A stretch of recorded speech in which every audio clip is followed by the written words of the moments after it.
Na prvý pohľad neznáma pani, no po chvíli je každému jasné, kto stojí pred kamerou. Druhé epicentrum postsekundárnej paragalaxie Majka. Detská televízna hviezda, ktorú si pamätajú najmä terajší triciatnici.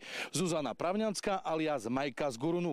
Od čias natáčania sa po nej akoby zľahla zem, no tento raz opäť zavítala do Vysokých Tatier. Pekne vás vítam po 30 rokoch tu na Štrbskom plese. Rozsadneme do rakety a za nimi poletíme. Seriál Spadla z oblakov nakrúcali, keď mala 8 rokov. Odvtedy v Tatrách nebola. Toto je to prekvapenie. Krásne, ďakujem vám veľmi pekne za to tak privítanie na našom hoteli. Veľa domácich návštevníkov spája známy tatranský hotel práve s Majkou z Gurunu. Tu sa aj väčšina scén odohrávala. Tak čo kompíš? Ako bude, ha?